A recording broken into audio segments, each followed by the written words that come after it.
if you were flipping through the vinyl albums back in the heavy metal section, and you're flipping through, and then you see the 60-foot tall four-armed demon dude with abs of steel. He's red. He has a big axe. Crazy grill up in the teeth area.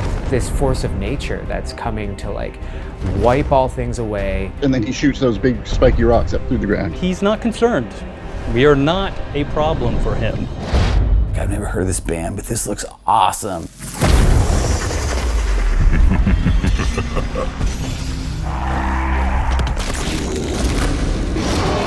Choosing where we go next is something that Matt and I spend a lot of time on. And we try to settle on a word or a mood or a feel for the next year's story. So when we decided we wanted to go back to Oblivion, we knew right away that Dagon had to be a part of it because he was such a huge part in Task 4. It's as much about how he's trying to recruit allies in Blackwood as it is about anything else, because he needs the help. And so that brings in kind of the political and cultural conflicts that Elder Scrolls is known for. We create what we call a style guide, and that style guide includes the themes of the zone. And for both Blackwood and the Deadlands, Mehrunes Dagon was certainly in the forefront and the background of almost everything we did. Mehrunes Dagon is the Prince of Destruction, the Prince of Change. All those words mean something very specific to him, but he's a bit of an enigma, I think, to anybody else. You're always looking at, the themes of what a prince represents, their ultimate goals, how they're going to achieve it, and then how is that affecting the everyday life of the people? What is the culture like in the area? What happens when those two collide?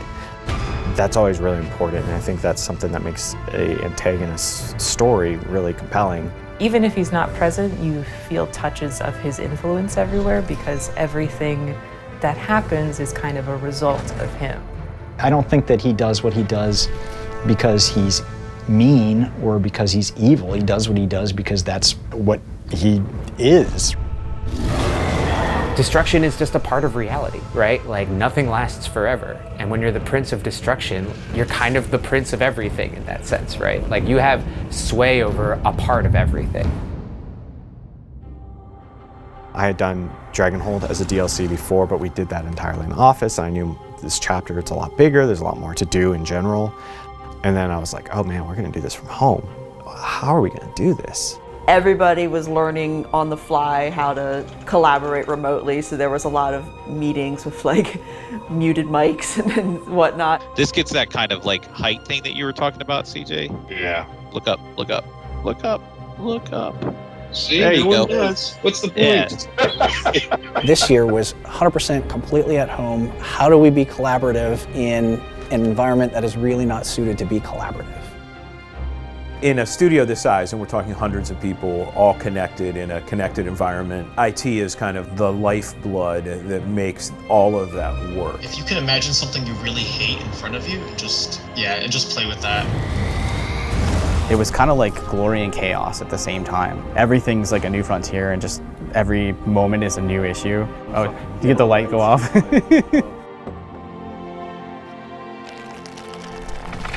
It was enough to maintain all these things here.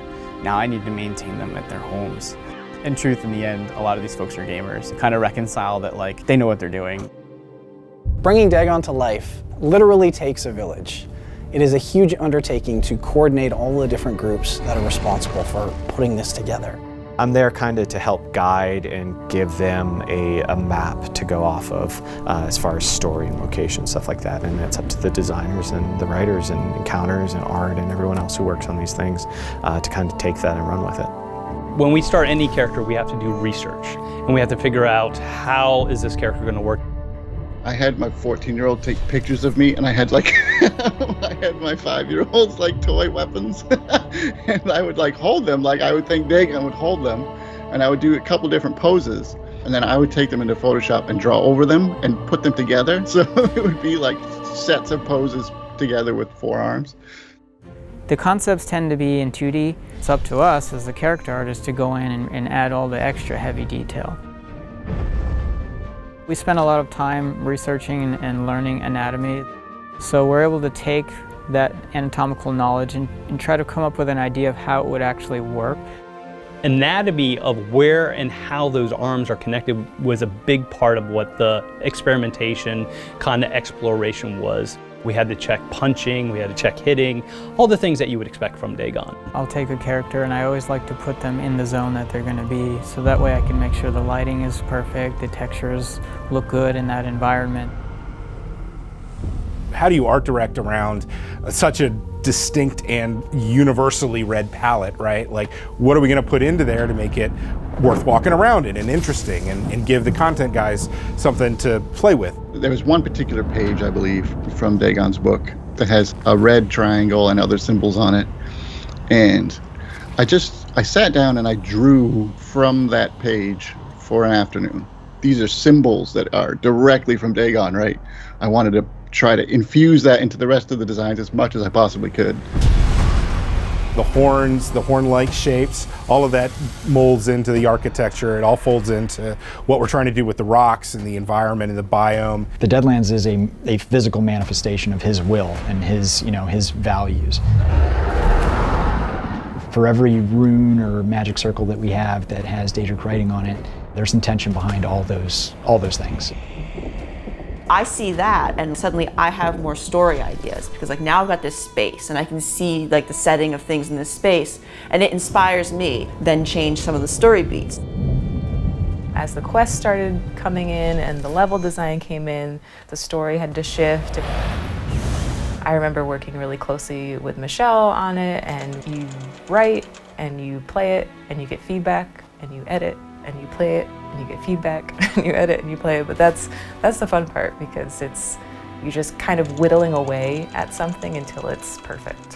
When you work with something that people know and love, it's a little intimidating, right? Like you can't screw up Mehrunes Dagon.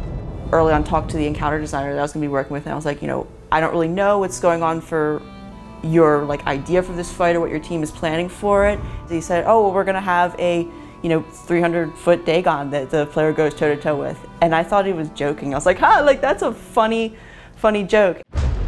Having the entire year story culminate in a fight with a Daedric prince is kind of the dream when you're working on an Elder Scrolls game. He can be the evil, he can be the big bad, he can be somebody that you look at and you go, I don't want to be in league with him. Now, that doesn't stop some people from wanting to be in league with him. He really sets the tone of everything that you fight, right? Because they're his minions, so they abide by his rules, they serve him. A lot of the monsters that we worked on ended up getting that sort of treatment. We call it the Dagon treatment. It greatly impacted the Ruinok. He is created to be the embodiment of Mehrunes Dagon, the voice and the sword of Mehrunes Dagon. So that directly influenced all of their abilities and stuff. And they have whirlwind abilities that they spin around in place and destroy things. We wanted something beastly and something threatening and something that would feel like a real fight. Chaotic, hectic, scary nature that is Mehrunes Dagon, and we embody that in some pretty brutal ways. Because he, as a character, as like an entity is so big, we had to decide when to present him at meaningful moments to the player and how those moments are going to impact the overall story. All of our scenes that have been crafted around his appearance either show him breaking something or being just generally menacing to the people around him. He's not a slow character, but he's just a really large, deliberate individual, and we have to carry him that way through all the experiences. They have this huge weight. They're working against gravity. And then you have to figure out a way to represent that in sound. I'll do like a 10-second long arm swipe or something, like something really simple. You have to make that impact and then put all the detail in this like 10-second long tail. And that is actually what gives it the size, more so than the loudness or anything. It's all the detail in these long sounds.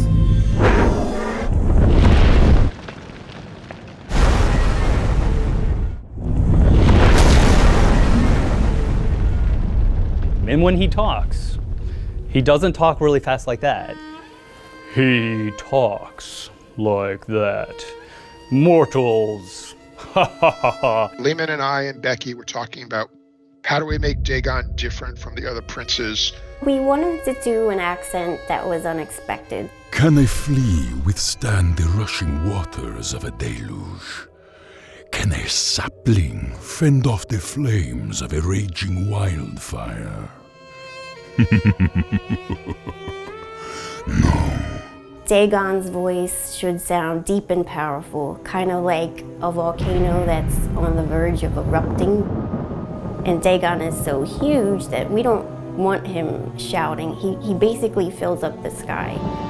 And so sort of physically, I always think of like, sort of like this channel in the back of my neck where that sort of like,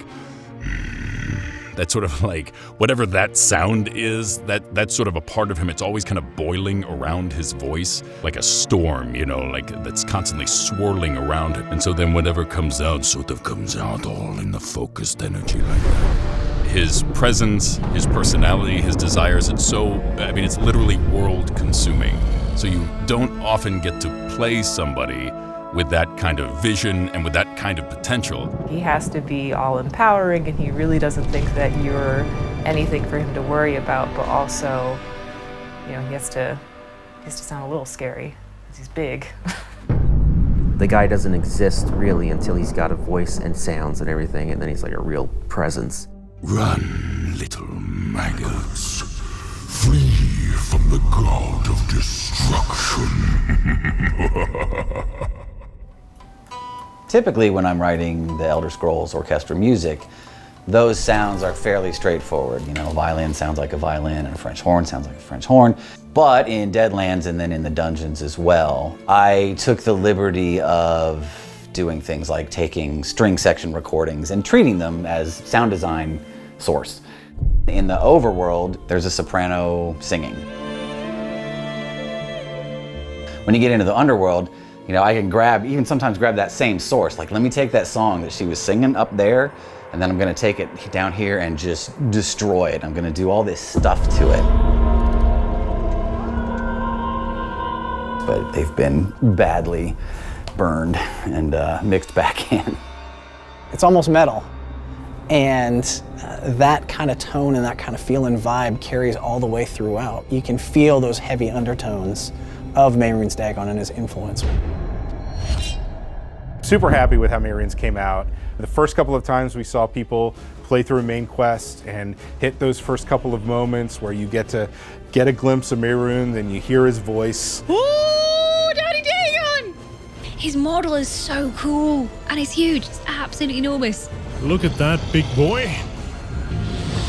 Swinging that axe. When you watch the Twitch streams and they're like, holy crap, look at that, he's huge, you know? So it definitely gets us excited and motivated, and everything we do is for the fans. I love to see people take on the challenges and figure out the puzzles that we throw at them. Yes! Let's achievement!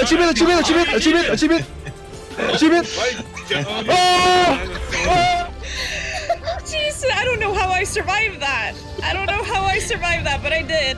Really makes it all worth it is just seeing the fans like reacting to a character or a line that you didn't think anybody would notice. They're really supportive. They create some of the most amazing fan art of any community I've ever seen. Dagon looms large over the Elder Scrolls universe. And so we wanted to make sure that we were paying off that lineage. We weren't just cradling this flame, we were feeding it, stoking it, and making it burn brighter, and something that could be passed on to other installments of the Elder Scrolls. I think anyone who is creative always gets excited when they get to see something come to life.